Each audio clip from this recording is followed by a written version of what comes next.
Hi, and welcome to www.faithquilts.com. I'm Carolyn Wainscott, and today I'm going to be showing you how to put together a little rail fence quilt.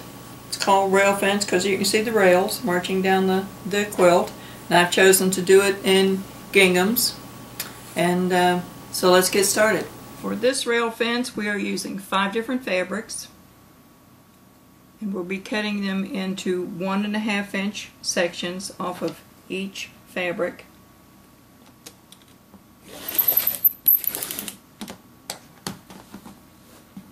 And this will give us a 1 inch finished strip.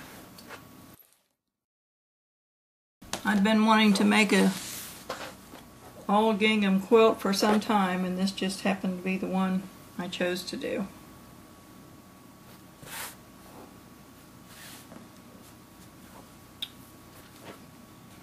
And gingham is not always going to lay perfectly straight,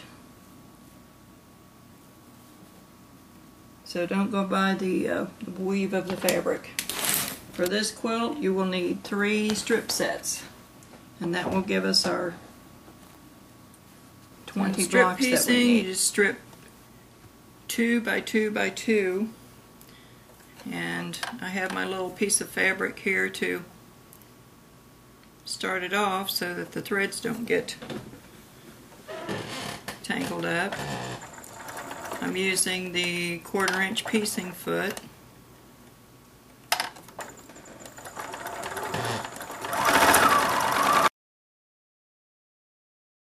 This is one of those projects that little girls can do, little boys too. I have a great-grandson that wants to learn to sew. I taught my oldest grandson to sew, and I've taught several of my grandchildren. So these 2 sets together, you can make this larger by just adding more squares or putting a border around it. You're going to be watching your needle go up and down. You're going to be making sure that you have your edge of your piecing foot lined up with your fabric. If you don't have a piecing foot, put a piece of tape there for an edge if you need that. I found that a sticky note works really well. The seams get all pressed to one side. I'll turn it over and give it another little zap on the other side. Since we want a 5 inch finished block, these will be cut into 5.5 inch sections. So that'll be 5.5 and 11.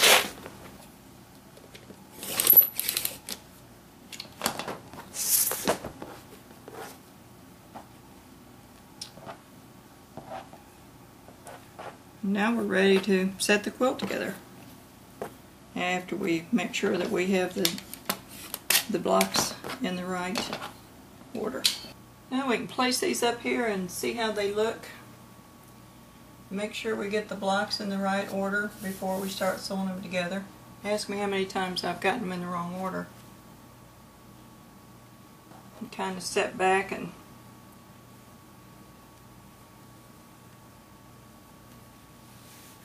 admire the colors and see how they go.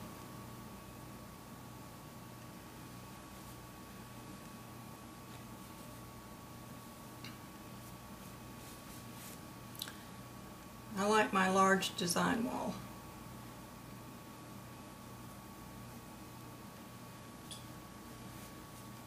On these rail fences, your eye is going to follow the predominant color all the way through, or mine does.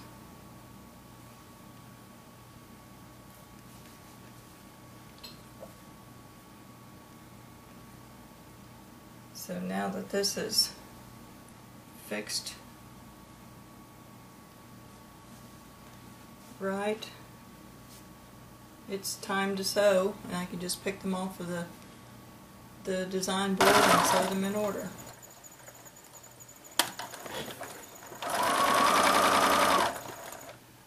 And these get strip sewn along just like sewing our strips together.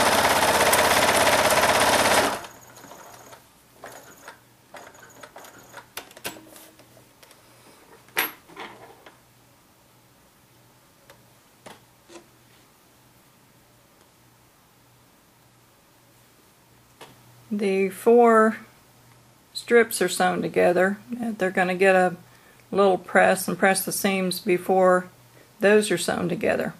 I move the design board over close to the sewing machine because that's where your design board needs to be, so you can just pick the pieces off the board and sew them together in the right order. The 4 strips are pinned together. I have pinned the opposing seams so that the seams of the blocks will match.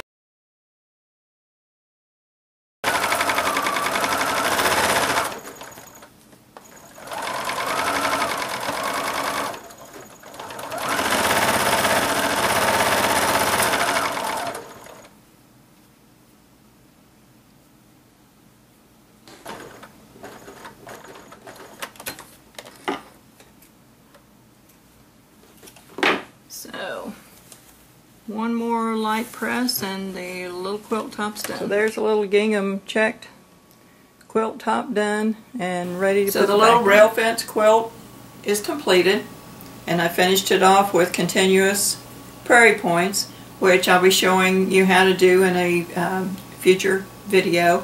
And here at www.favequilts.com there are lots of other videos and tutorials and instructions and patterns available on quilting, and it's all free.